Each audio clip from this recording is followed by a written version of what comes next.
and Honorary Secretary Dr. Pragnesh Vacharajani. I, Dr. Preeti Shankar, I'm very pleased and to welcome you all to today's webinar.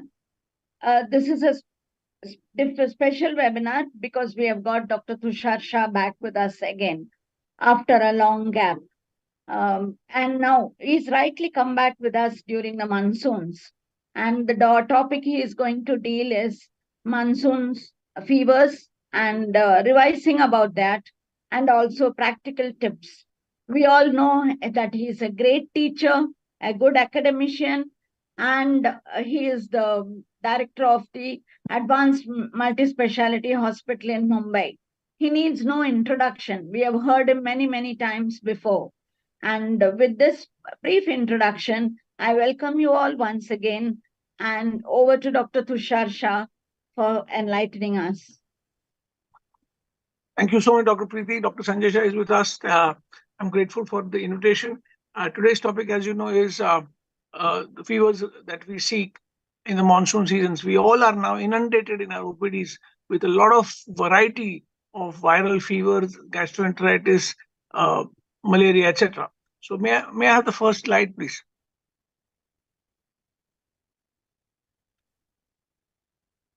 Rahul is going to share the slides with us, and thank you, Rahul. So, Rahul, you can enlarge the screen of the slides if possible so that the visibility is better. Thank you, Rahul.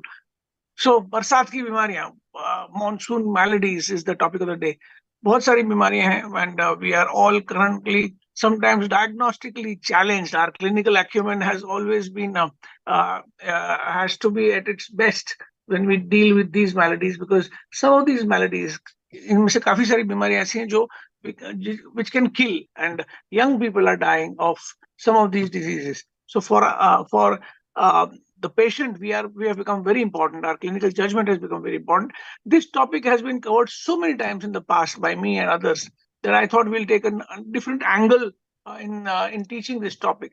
So I'll go by asking a simple question, and you also think about the answer, and then I'll elaborate on what I think is the correct answer. Can we have the first slide, please? The first topic that we'll discuss is monsoon diarrheas. Traditional monsoon illnesses, malaria, dengue, typhoid, jaundice, now influenza, COVID, and gastroenteritis. These are the traditional monsoon illnesses. Leptospirosis, of course.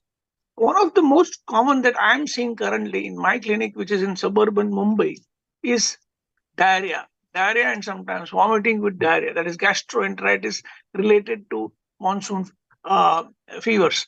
Maybe the next slide, please. First question to you. Which is more common in monsoons?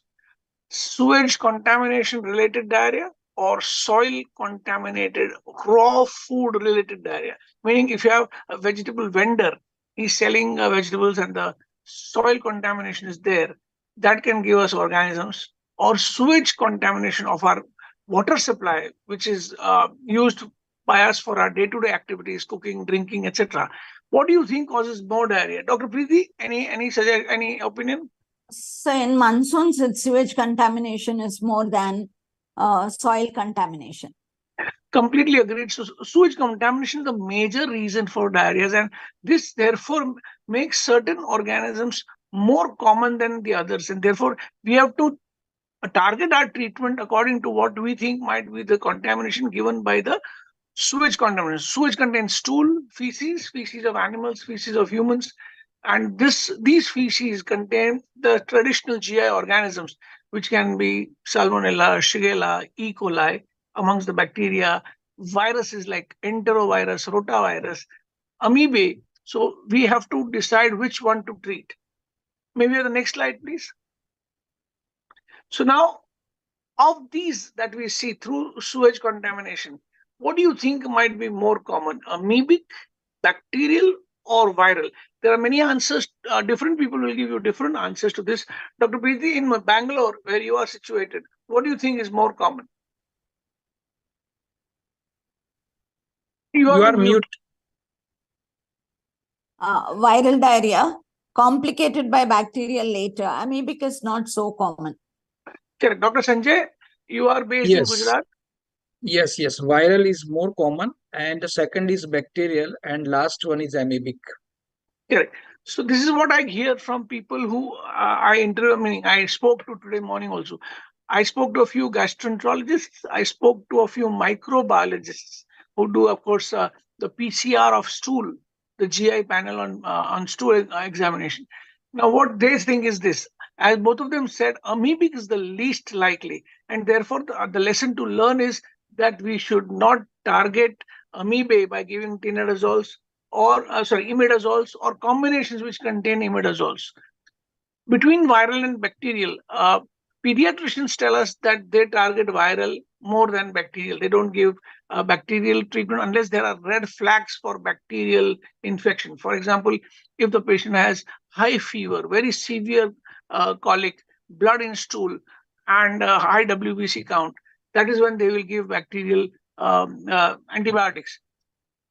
In adult medicine, we I give antibiotics more commonly than I don't give antibiotics. But at the same time, I give deferred antibiotic prescriptions often, meaning I will tell the patient wait for a day or two, see if it settles down, which happens in viral very quickly. Then don't take antibiotics. If it doesn't settle down within the next 2 days, at the end of 2 days, please start the antibiotic that I have written today. Meaning, I'll write the antibiotic and tell them to take a deferred decision. Of course, the red flags for bacterial diarrhea are the same as in pediatrics. If the patient is very toxic, has high fever, has blood in stools, has WBC count, which is say 15,000, 18,000, then you would probably treat it as bacterial straight away. Another clue to viral is that viral has a lot of nausea and vomiting, which sometimes even precedes the diarrhea. So if you have uh, vomiting preceding the diarrhea, you may be dealing with viral more than bacterial or even toxins related to E. coli uh, rather than E. coli bacteria, which require antibiotics. The toxin producing E. coli may not require antibiotics. So we have several options, and our clinical judgment here becomes very important because to diagnose correctly, we may have to ask for a very expensive test, and that test is stool PCR called multiplex PCR or BioFire, which will look at multiple bacterial, viral organisms. Now, that PCR is obviously not practical. We do PCR or recommend PCR only in hospitalized patients or very bad patients. Another thing that can be done, and pediatricians do it sometimes, is a stool routine, which if it shows a lot of pus cells, 40, 50 pus cells or more, then you can probably treat it as bacterial rather than viral. Amoeba, you can do an antibody test in blood for the Entamoeba histolytica, but it's not commonly done because we don't think amoeba are responsible for these monsoon diarrheas. May we have the next slide, please? So now, if it is bacterial, which is the more common bacterium in diarrhea? Between these two, of course, there are more bacteria, but between E. coli and Shigella, Shigella causes bacillary dysentery, and E. coli may cause non-dysenteric diarrheas. Uh, Dr. Sanjay, you think which one might be more common? I think both are common, but Shigella has more severity. Correct. Shigella has absolutely more severity. Probably the commoner diarrhea causing organism might be E. coli. E. coli, of course, as we know, is a normal resident of the gut. And when the E. coli is pathogenic, it can cause diarrhea. There are multiple forms of E. coli, enteroinvasive E. coli. I don't even remember all the four varieties. Enterotoxigenic E. coli. But I think E. coli would be a little more common than Shigella. One more organism is common, and we'll come to that in the next slide. Next slide, please. First of all, E. coli. Which of these E. coli is more common? The ESBL producers or the pan-sensitive? ESBL producers are the beta-lactamase or extended spectrum beta-lactamase producers. E. coli are sometimes resistant to standard antibiotics. And for example, they will not respond to cephalosporins unless you give a beta lactamase with the antibiotic. So extended spectrum beta lactamase producers are more common, or sensitive ones are more common. Studies are variable. In India, it seems 50% of E. coli, pathogenic E. coli, are ESBL producers as far as the urinary tract is concerned. Mostly, that will also be the case of pathogenic GI E. coli. So, always, whenever you have E. coli suspicion or confirmation, you may have to add a beta lactamase drug like clavulanate or sulbactam to the principal cephalosporin or the penicillin. So that might be the situation with E. coli. May we have the next slide, please? Amongst salmonella, which is more common as a cause of diarrhea, Dr. Sanjay, is it salmonella typhi, paratyphi, or a non-typhoidal salmonella? I'm not exactly sure, but I think non-typhoidal salmonella may be more common. Absolutely. So non-typhoidal salmonella, which are not the typhi or paratyphi species, are more common as a cause of regular diarrhea, not enteric fever. That would not be called enteric fever. Salmonella typhi and paratyphi cause enteric fever. This non-typhoidal salmonella probably compete with E. coli in being the commonest or bacteria causing diarrhea during the monsoons. The commonest bacteria will be non-typhoidal salmonella and E. coli. This is important because salmonella respond to different antibiotics than the ESBL producing E. coli. Next slide, please. So between cefixime CV and cefixime, both of which can be used for salmonella, which one would you prefer? If it is salmonella, of course, to diagnose salmonella, you would need a PCR of the stool. But if you presume that, okay, this might be salmonella, then we don't need the clavulanate component, because salmonella does not produce the beta lactamase enzyme that inactivates cefixime. So cefixime CV is not important for salmonella, only cefixime. Just like in enteric fever, we don't give cefixime CV. So similarly, non-typhoidal enteritis, we don't need to give the CV component or the beta clavulanate component with the cefixime. Next slide, please. Amongst fixed drug combination, which is to be discarded, ciproflox, tenofovir, or oflox, oronidazole? Dr. Sanjay has already given that answer, right? Dr. Sanjay, you don't need use both. I don't prefer any combination. Perfect. I don't prefer this two combination. This is the most. If I have to give anti-amoebic, I will give separately. Perfect. So this is the most important message that Dr. Sanjay has given today. The most important thing for us to do is throw into the garbage bin all combinations like O2, Ornof, Cifran, CT, Ciplox, TZ. Please discard them completely from your armamentarium, from your prescription pad. These are illogical. They also mean that you are yourself clinically not good, because you are not clinically good, you are trying to give gunshot therapy. You must give one. We can make one decision, and you can always change that and add the second drug later if you like. Also, the dosage has to be correct. So, for example, oflox or oronidazole, the dosage of ofloxacin is suboptimal if you give it BD. So, similarly, there are too many problems with this. And now we know that quinolones have so many problems in terms of side effects that for me, quinolones are almost out of my prescription list, except in tuberculosis. So you must try to avoid quinolones as far as possible and never give these fixed drug combinations. Next slide, please. So that was about gastroenteritis. Before I go to malaria, again, when a patient of gastroenteritis comes to you with severe diarrhea, if the patient has profuse watery diarrhea with vomiting, you know that viral is more likely. You will give only symptomatic therapy, maybe an anti-secretory drug like racecodotril.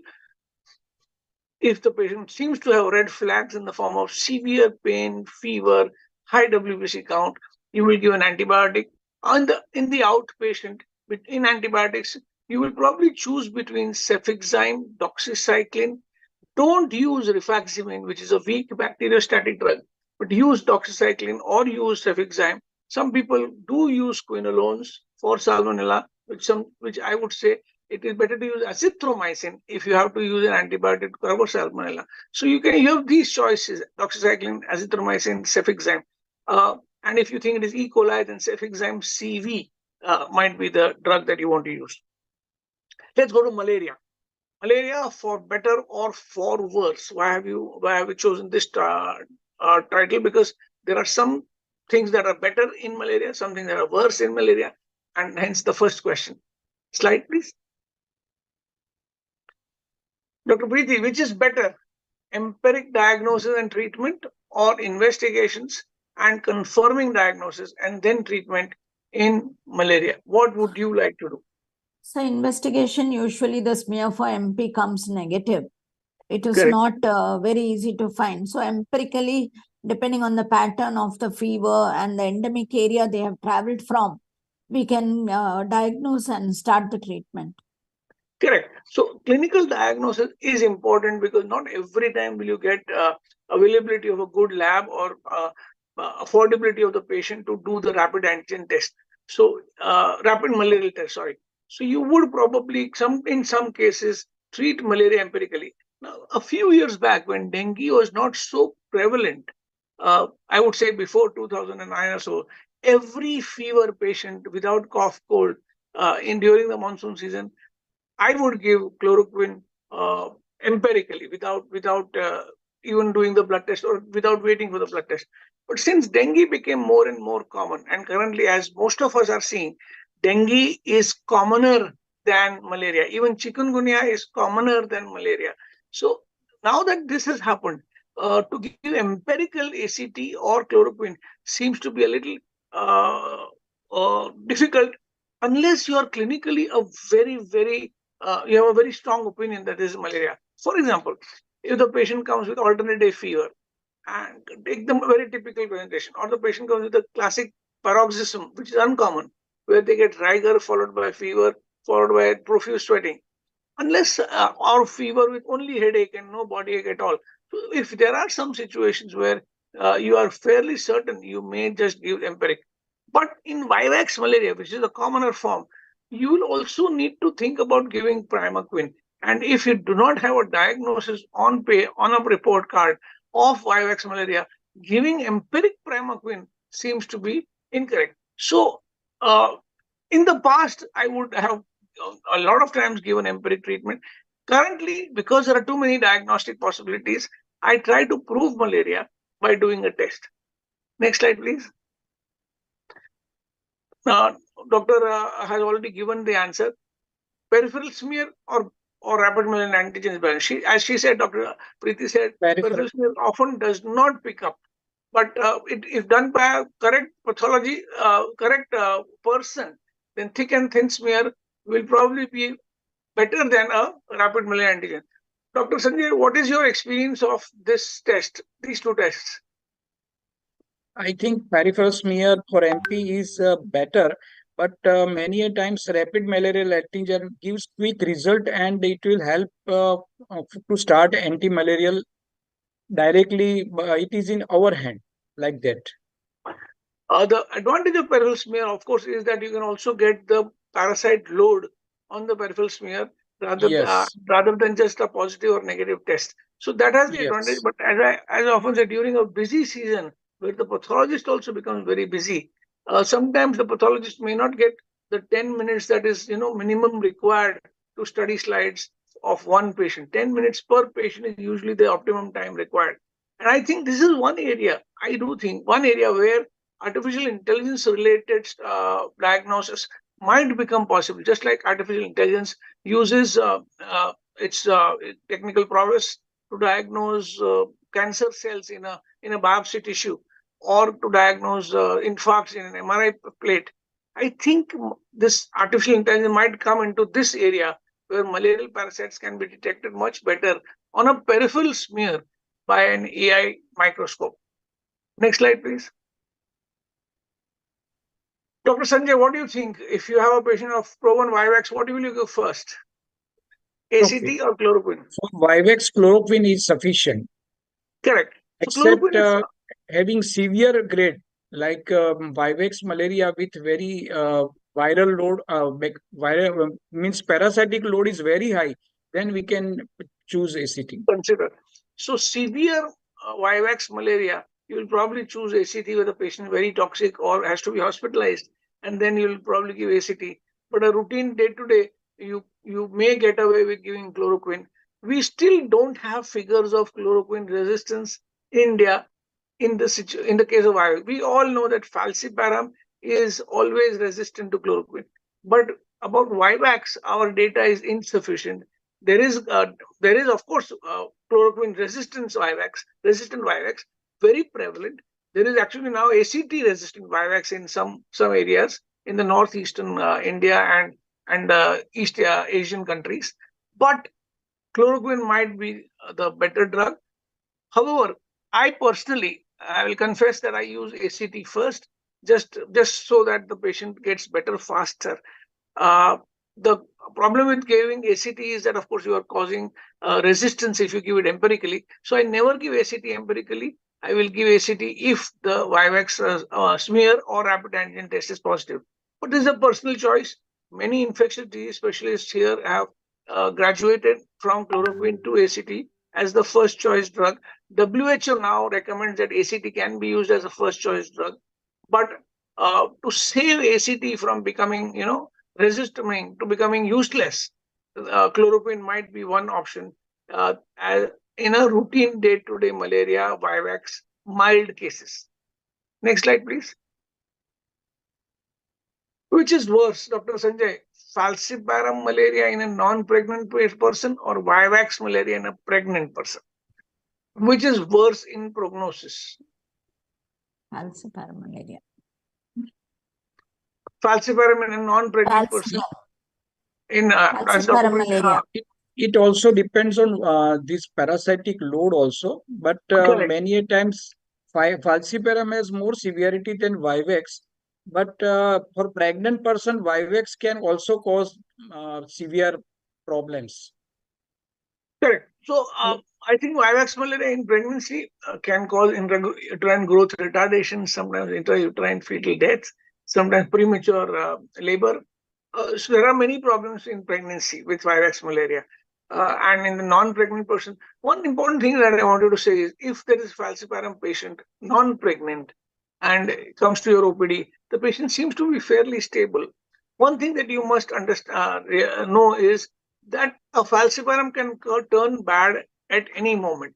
A good-looking falciparum, a stable-looking falciparum, can sometimes just worsen within a matter of hours, going into ARDS, going into cerebral malaria, going into renal shutdown. So I think falciparum has to be hospitalized. For me, falciparum means hospitalization. Will a pregnant patient with Vivax always be hospitalized? Probably not. So a pregnant patient with Vivax, I will probably manage in the OPD if the patient is stable. But a stable falciparum also, I will hospitalize at every time because I need to give two drugs, probably one injectable at least, which is why I would rather have the patient in the hospital. Next slide, please. Which is better for malaria prophylaxis for a traveler to India? Weekly chloroquine, weekly mefloquine, or daily doxycycline? So, Sanjay, you know that Weekly mefloquine. So you know that many Americans come to India and they take etoacone. Many NRIs, our relatives, come from America to India. They take etoacone or a daily Malarone is the drug that they take from there. But if they don't get Malarone and if they ask us what should we take, so you are both saying mefloquine weekly, and what is the organism more common, sir, in India? Vivax or falciparum? Vivex, just now. So chloroquine might be sufficient for travelers to India. There is, as you just said, that Vivax responds often to chloroquine. Now, what I believe is mefloquine has a problem. Mefloquine has the problem is if they are coming from abroad to India, mefloquine has some contraindications, seizures, psychiatric diseases, baseline QT prolongation, or drugs that are already going on which prolong the QT. Mefloquine is quite a few, and mefloquine can be a lethal drug. It also causes sometimes a lot of giddiness. So I would say, and diarrhea. So I would say if we are not sure about the patient who's taking, I would say weekly chloroquine is safer to take. And once they come here, of course, they have to take it 1 week prior, then through the stay, and then 4 weeks after departure. I would say chloroquine might be a safer drug to give. If they have landed if they don't get the drug in the US and they land in India, my protocol is simple. And I would like you to just see if that kind of protocol works with you. Your relative has come on a Sunday to Mumbai and they have forgotten to take malaria prophylaxis. On landing in Mumbai in the monsoon season, what you can do is start them on doxycycline on a daily basis. Of course, doxycycline will be contraindicated in childbearing and children below 9, but start them with doxycycline 100 milligram once a day as soon as they land. Also, simultaneously give them chloroquine double strength tablet as soon as they land. One double strength tablet and once a day doxycycline 100 milligram. Now, that doxycycline has to be continued till the second dose of chloroquine on a weekly basis is given. And after that second dose of chloroquine, you stop the doxycycline, continue the chloroquine weekly. Sorry, I'm sorry. Did I say daily? So doxycycline is daily, chloroquine is weekly. Continue that chloroquine weekly and till they depart and 4 weeks after departure. Now, this is what I follow because most travelers to India come without any prophylaxis. So day one, start the weekly chloroquine, start daily doxycycline for 1 week. And after the second dose of chloroquine, because chloroquine now has efficacy, you stop the doxycycline. This is what I do. Mefloquine is more important for people who travel from India to Africa. For example, if they're going to sub-Saharan Africa, which is say East Africa, Kenya, Tanzania, then in these patients, falciparum malaria has to be prevented because Africa has more falciparum than Vivax. In these patients, you start mefloquine a week prior, take weekly mefloquine through the stay, and for 4 hours, 4 weeks after coming back. So this is what I use as a product. Next slide, please. In part, this is an interesting question. I just made this question because it stimulates a debate. In partial G6PD deficiency, which is better, giving weekly primaquine after first episode of Vivax or giving weekly primaquine after second dose episode of malaria? Sorry. So what is the reason for this question? In partial G6PD deficiency, you can give primaquine, but the primaquine dose is 45 milligram per week, once a week for 8 weeks, instead of your 15 milligram daily for 14 days. In partial G6PD deficit, dose is 45 milligram per week for 8 weeks. Now, and while monitoring the CBC for hemolysis. Now, if the patient has Vivax, has a G6PD deficiency, there is a logical reason for not giving primaquine after the first episode of Vivax. Wait for the second episode of Vivax. Why do we do that? Because not all Vivax relapses. After the first episode of Vivax, 50% of patients will never relapse. 50% of patients will relapse.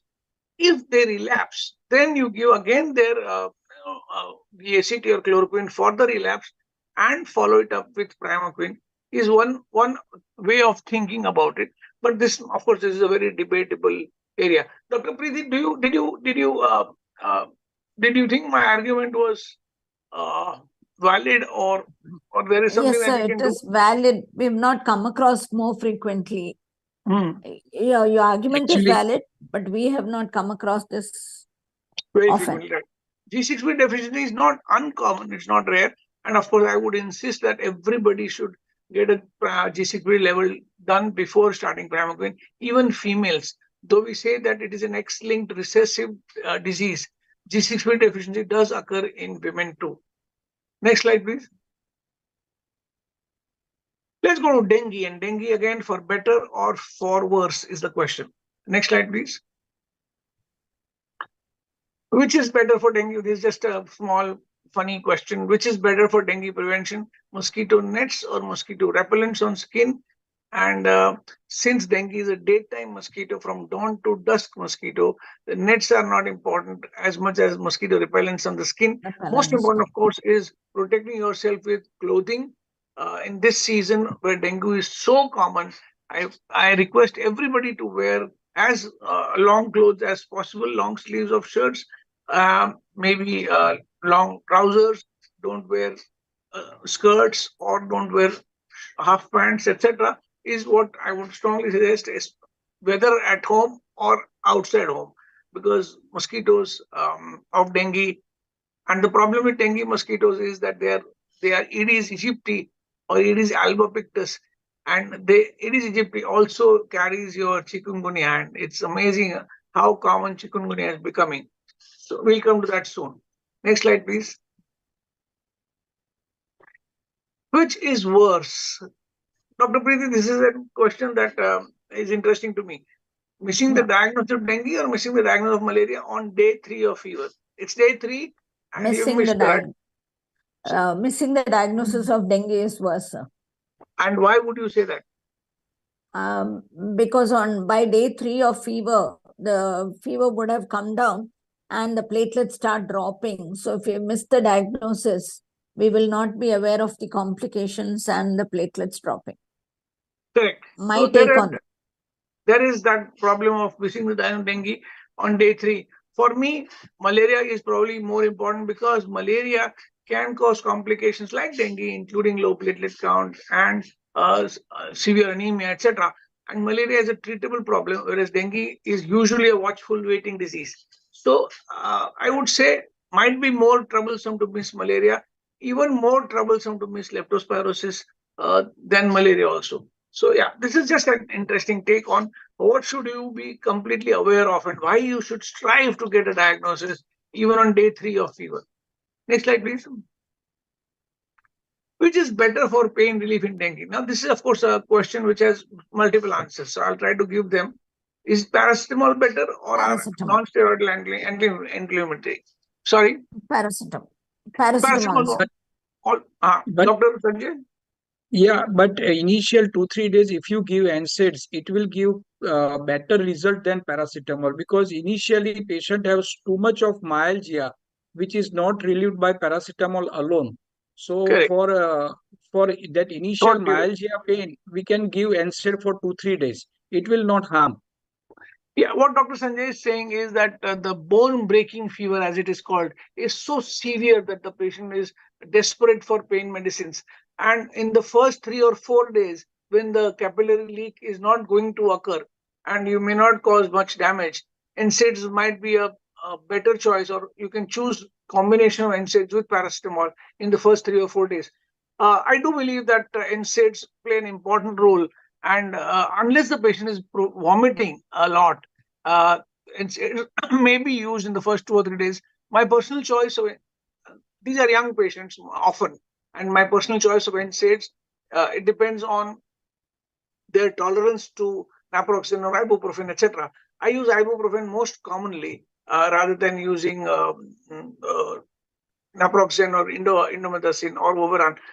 Ibuprofen, I also start with 200 milligram 3 times a day and give paracetamol 650 milligram 4 times a day or 3 times a day, so that there is some combination of these two. What I don't use is Combiflam brand, because Combiflam contains a ridiculously low dose of 325 paracetamol.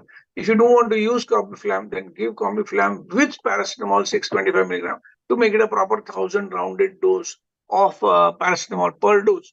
Well, the point is again this, that first 3 4 days it may not be very dangerous to give NSAID, but after capillary leak starts, that is on the 5th day or so, or after capillary leak may start, does not start in everybody, then giving NSAIDs, or after platelet counts fall, then giving NSAIDs becomes truly dangerous. In the elderly, dengue is uncommon in the elderly, but if dengue occurs in the older person, then I would probably not give NSAIDs. I would give more paracetamol. And in very severe pain, I might even give an injectable tramadol, for example, instead of giving NSAIDs to an older patient. Next slide, please. Which is worse, Sanjay Bhai, and hence the reason for admission? Hemoconcentration or thrombocytopenia in dengue? Hemoconcentration. Hemoconcentration. Absolutely. Now, we all, including the lay person, are fearful of thrombocytopenia more than anything else. But on a CBC report, what you should look for more is a rise in hemoglobin. Hemoconcentration is much more threatening than thrombocytopenia. What will kill is capillary leak. What will kill is not thrombocytopenia in most situations. So there are two points of dengue fever where hemoconcentration occurs. First, when the patient comes to you with vomiting in the first 3-4 days, extremely toxic patient is not taking enough liquids, and patient is vomiting. These patients have hemoconcentration due to dehydration. After fifth day, if hemoglobin rises and the patient has features clinically of capillary leak, that hemoconcentration is due to plasma leak out extravasation of plasma, and that occurs, of course, in the abdomen, around the gallbladder, in the pleural space, in the lungs. This and in ascites, this plasma leak causes hemoconcentration again, and that hemoconcentration is after day 5, after the antibodies, that the IgM appears, hemoconcentration occurs. So hemoconcentration is what we have to be scared of, not thrombocytopenia. And as you know, again, many patients get ready to get admitted with thrombocytopenia on day 8 or day 9 of infection. As you know, after fever, the platelet count falls the most for 1 or 2 more days, and often the patient is very well, hale and hearty, eating well, and the platelet count is 15,000, and everybody panics. That is one time when you have to reassure the patient and not panic, because day 8, 15,000 is fine if there is no wet bleeding in the patient. Next slide, please. So sorry to Yeah, disturb, Dr. but how to diagnose clinically a patient is having hemoconcentration, means a capillary leak. Wonderful Clinically, question, sir. So let me take it one by one. Capillary leak can occur as ascites, mild ascites. It's very mild ascites seen on sonography, but you can clinically detect it by looking for rebound tenderness in the iliac fossa. Just like we see in appendicitis, try to look for rebound tenderness in the right or left lower quadrant. If you find rebound tenderness, then there is a small degree of ascites, which is capillary leak. Look for Murphy's sign. Edema around the gallbladder, pericholecystic edema, is a feature of extravasation. Look for Murphy's sign, meaning palpate the right hypochondrium, ask the patient to breathe in. If the patient has tenderness as the gallbladder touches your hand, then that is capillary leak. Pleural effusion is not clinically auscultable or detectable on percussion, but patient has tachypnic, then you should suspect a small pleural effusion where they breathe rapidly and a little shallow. They're not dyspneic, they will not tell you that they are breathless, but you can see that the respiratory rate is, say, 30 per minute or so. That is pleural small. And of course, frank ARDS will have repetitions all over and the patient will be hypoxic. So that is too late a diagnosis of. In symptoms, on day 5 or 6, if the patient starts having vomiting or epigastric pain, then I start thinking, okay, this patient has either a significant liver involvement where the SGOT-PT has gone 500, 700 SGOT, 400, 300 SGPT, or the patient is now developing ascites and pericholecystic collection, which is causing the pain and the vomiting. So vomiting, epigastric pain, and of course, these features that I told you, they tell me that there is, and such patients, without any hesitation, you have to admit so that a good physician looks after that patient. Do not admit in a place where there is a very aggressive intensivist trying to chase the hemoconcentration, because if you chase the hemoconcentration and give a lot of fluids to that patient, then instead of saving the patient, you can kill the patient, meaning you can cause more extravasation by aggressive hydration. And hydration is given when there is a hemoconcentration, thinking of dehydration as the cause of hemoconcentration. Actually, in the first 4 days, it is dehydration, but then it becomes extravasation. So you have to, in fact, you don't have to give isotonic fluid or hypotonic fluid. You have to give dextran or Hemaxel to hydrate the patient and ensure a urine output. Yeah. Any question, Here Dr. common Preeti? here sorry to disturb. Here common mistake is being done by family physician because patient of hemoconcentration comes with complaint of severe weakness, and they ask to take IV fluids, and non-allopathic doctors usually give IV fluids like DNSRL, and that patient comes into trouble, and then patient sometimes die also because already patient is having hemoconcentration, and if you give simple colloids, then it can create more problems. So we have a Simple slum near, DNS or RL. absolutely. We have a slum near our place called Nehru Nagar in Villeparle West. And there are multiple non-MBBS, actually quacks, multiple quacks in the slum. And these quacks these ones earn a lot of money. They charge up to 5,000 rupees per day of giving IV fluids. And so many of these patients land up in the nearby Cooper Hospital with frank pulmonary edema and ARDS. I think there should be some vigilance from some authority to take care of these problems. But yeah, and unfortunately, there is no real vigilance conducted by most medical establishments. So yeah, that is I agree with you. And what do you Outpatient think in about blood pressure, sir? Concentration patient will have low blood pressure. no, they will have a low pulse pressure. I forgot to mention that point. They'll have a low pulse pressure, meaning the BP will be 110 by 90, 100 by 80.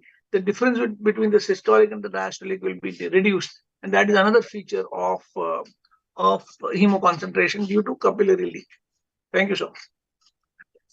We'll go ahead to chikungunya. Chikungunya is raising its head like never before. I believe chikungunya is more prevalent this year than I have ever seen. Meaning, I'm getting one chikungunya per dengue. That has never happened before in my life.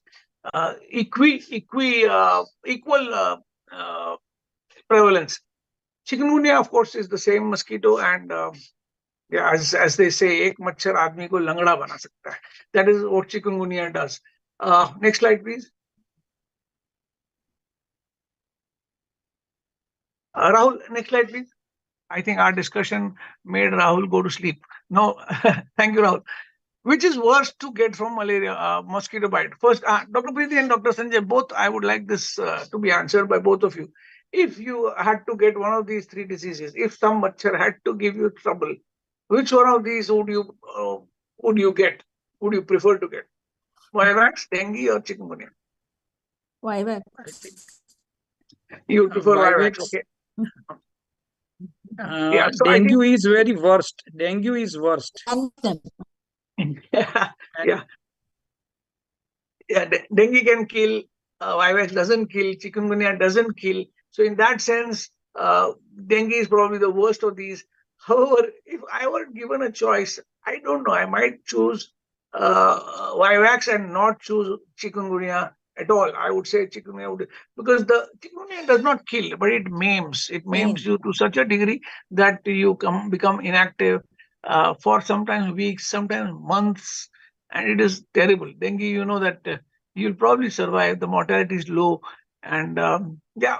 So it's a debate, but this is something that yeah, I wonder sometimes which is worse. Vivax, of course, is the best of all these. Next slide, please. In chikungunya, Dr. Preeti, are you seeing a lot of chikungunya currently? Not much, sir. We are seeing a lot of dengue. In fact, Bangalore has been, emergency has been declared on dengue. Yeah, I heard that. Bangalore, you have a, but is it proven dengue, or do you test for dengue in every patient? No, okay. proven dengue, sir. Proven dengue. Okay. And Dr. Sanjay, what is your take in your at city? present, we are seeing only diarrhea patients and some respiratory, upper respiratory. No mosquito related, because in Ahmedabad there is not too much rain till now. So there's no pooling of water, etc. So that's one silver lining to your relative drought. So yeah, in India, in Mumbai, of course, I'm in my region is, of course, I'm a little biased, but I think we are seeing equal dengue, and we are not seeing. I have not seen a single malaria, Vivax positive single malaria in the last 2 months at least. So I would say dengue and chikungunya far more common than other mosquito-borne illnesses. So yeah, what is affected more? Appendicular skeletal, that is, limbs are affected more than spine, axial skeleton. Proximal joints like shoulder and hips are affected less. Knees are affected more, and elbows are affected more. Hands, of course, are affected more. Distal joints are affected more than proximal joints. And one peculiar feature of chikungunya, I think, is, and I think many of you will agree, we often see movement of affection, meaning today it is the right wrist joint more than the left, tomorrow it will be the left wrist joint more than the right, shoulder first, elbow first, and then elbow goes away, knee comes up. So we see what we call as a flitting arthritis, and it can jump joints, it can come back to the same joint again, and waxing and waning of arthritis. So one day we should say, okay, I'm very fine after 10 days of of chikungunya, and then on the 12th day, oh, it's all back. Even without NSAIDs, they will get better, and then they'll come back with more pain. So that waxing and waning, not caused by medications, but waxing and waning as a part of the natural history of the disease, seems to be a peculiar thing in chikungunya. Next slide, please. Which is a better test, Dr. Sanjay? What do you think, chikungunya PCR or chikungunya IgM? Regarding test, I think PCR is better, but we don't do a chikungunya PCR. Those who are clinically proven, means those patients who are having clear-cut picture, then there no test is required. Absolutely. I think the dengue clinical picture is so beautiful in terms of ease of diagnosis, that the patient who comes limping to you with an acute fever, the fever lasting only for 2-3 days, does not last more than that. Sometimes an occasional transient rash. There's a rash on the face, sometimes called the chick rash, which is a malar rash. So those very peculiar findings with the arthritis that we just described, and we don't need a test. However, sometimes if the patient insists and they want a diagnosis, then in the first 5 to 7 days, starting from day 1 to day 5 or day 7, PCR is a better test, more sensitive and very specific. And after 15 days, PCR will disappear. So after 7 days, PCR will disappear. So after 15 days, IgM will be the correct test. So there is a period between 7 and 15 days where you may not get any test to show chikungunya. And even after 15 days, the IgM is not very sensitive. So IgM may or may not pick up chikungunya. But as Dr. Sanjay said, that clinical diagnosis is the best way to diagnose, and you should assure the patient that you are so confident in the diagnosis that they don't need any test. In fact, they don't need a CBC also, because the platelet count, the WBC count are not significantly affected by chikungunya. Next slide, please. What is more appropriate? What is the more appropriate time for starting a DMARD, disease-modifying anti-rheumatic drug, for persistent arthritis of chikungunya? After 4 weeks or after 12 weeks? What do you think, Dr. Sanjay? After 4 weeks. So there is a little controversy here. Chikungunya is considered a chronic state after 3 months, usually 12 weeks. There is also controversy about whether DMARDs are useful or not. But DMARDs are empirically tried. There is no real good study of DMARDs, at least to my knowledge, of their efficacy in changing the course or modifying the course of chikungunya arthritis. But if arthritis persists for 12 weeks, then there is some literature that adding methotrexate helps. But as Dr. Sanjay said, many patients are in so much pain, and you can't keep on giving NSAIDs for a long time. Some patients are put on DMARDs, and then the DMARDs are withdrawn if the patient improves dramatically, because you can always withdraw. So you may put them after 4 weeks. Is there any recommendation? I would prefer to give steroid for 5 or 10 days before giving DMARD. Correct. So many people use steroids. So how do you use paracetamol, opioids? How do you use NSAIDs and steroids for pain relief? Has always been a question. And every rheumatologist, every physician, every consultant will have a different protocol and different idea. And therefore, what we have to choose is what keeps the patient a little more comfortable than they are. and what gives them the least toxicity. So what do I do is what I'll tell you. I will give at least 5 days of NSAIDs to begin with. Uh, 5 days of NSAID is usually my limit of giving NSAIDs at one stretch. So give, for example, ibuprofen 400 milligrams 3 times a day for 5 days. I do believe that paracetamol doesn't work because this arthritis, not arthralgias.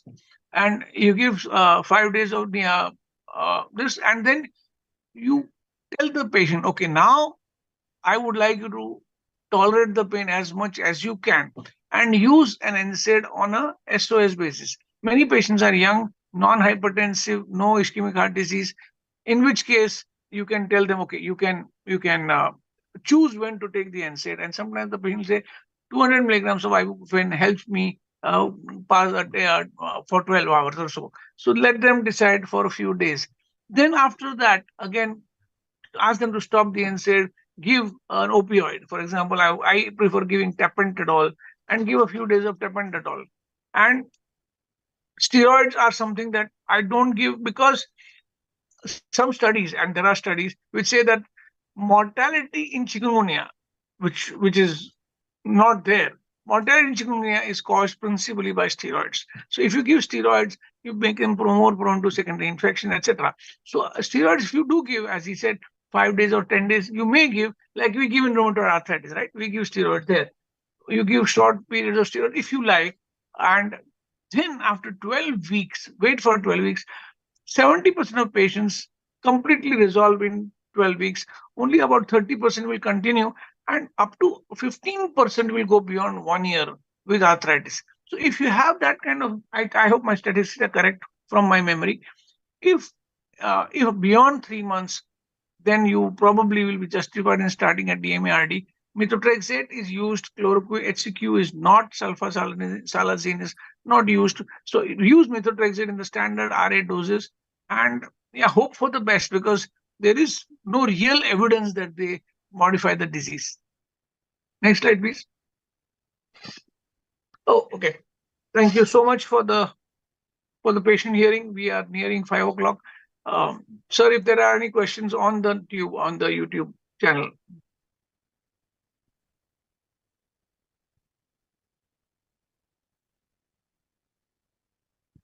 Sir, you are on mute.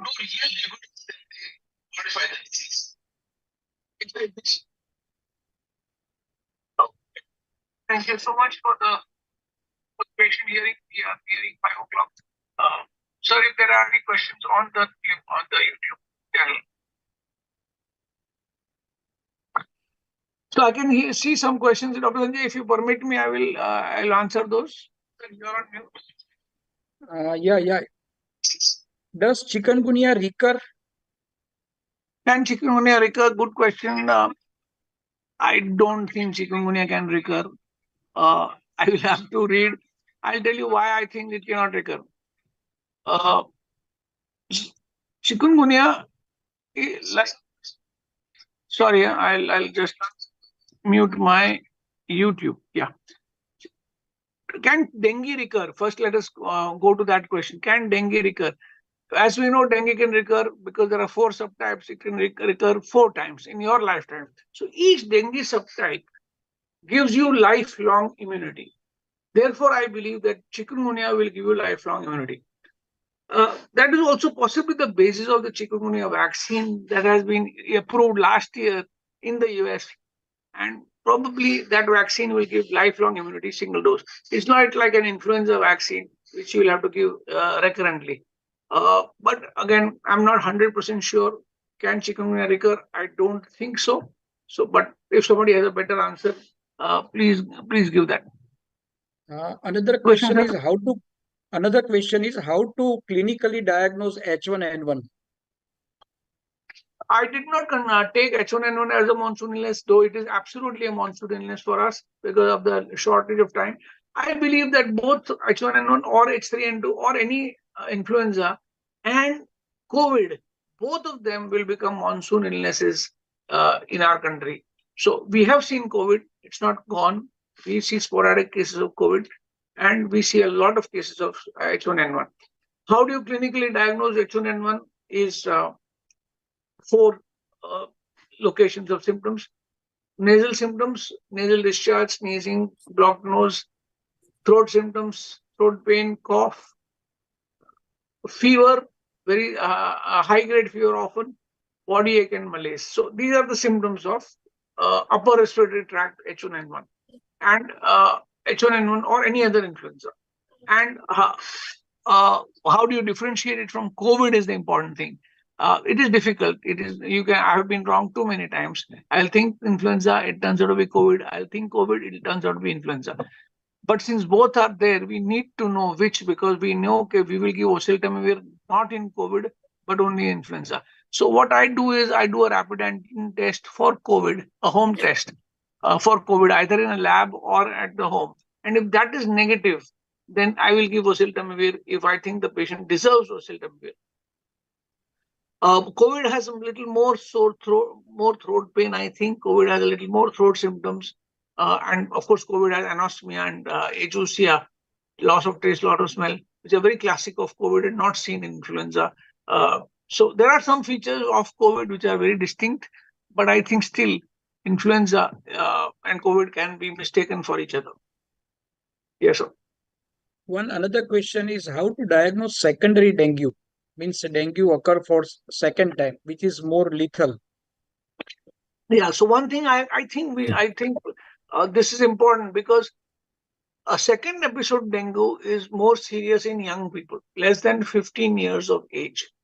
Older people like us, even young adults like 20, 25-year-old, second dengue is not as lethal as was previously thought. How many patients of ours have had dengue more than once, adults, and still they don't get any serious problem? Serious problems typically occur in children and those below 15. So, how do you diagnose that? Of course, we all know that if IgG and IgM are both positive, or IgG and NS1 are both positive, then IgG reflects an older dengue, and NS1 and IgM tell you about the newer dengue. So, if a child comes to me, 14-year-old child comes to me with dengue-like features, and my first blood test on the second or third day will be NS1 antigen with IgG, because IgG will tell me this is the second episode of dengue, and IgG will tell me there's a past episode of dengue. NS1 will tell me this is also dengue, and I'll become more cautious. So I think, yeah, it's IgG is important in younger age group, and I think IgG I don't do in adults at all. What is your experience of flu vaccine? Whether we all doctors should take or not? And is I it have taken, really helpful? yeah, I've been taking the flu vaccine since several years now myself. So I think the efficacy of flu vaccine, though, is not very good. It is not even 70%. The flu vaccine efficacy is below 70% in most years. And the vaccine efficacy varies. It can be as poor in bad years as 10% and as good as 70%. You never know. You really never know what will be the efficacy of that year, because it's all a study done as a retrospective analysis. I use it because there are so many viruses around that I think if I can protect myself against the flu, because which is worse, flu or COVID? The Omicron variety of COVID, which is the current variety, currently we are all seeing sublineages of Omicron. Omicron is not a dangerous virus at all. Omicron is not a virus that will kill in most people. Omicron does not require annual vaccination that the US is promoting.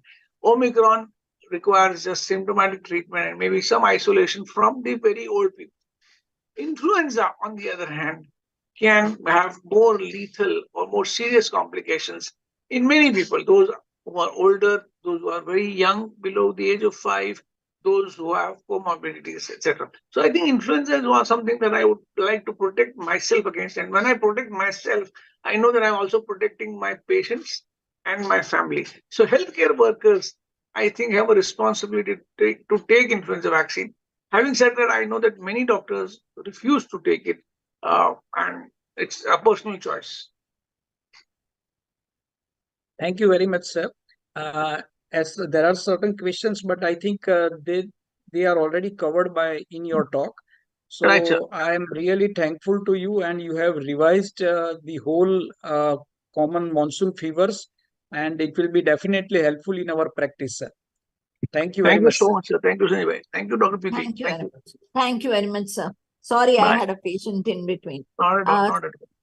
Thank you, all the viewers. Thank you for joining and being interesting, giving a lot of interaction. And thank you, Rahul. Yeah, thank you, Rahul bhai, for very, very clean PPT, very neat PPT. Thank you so much. Thank you.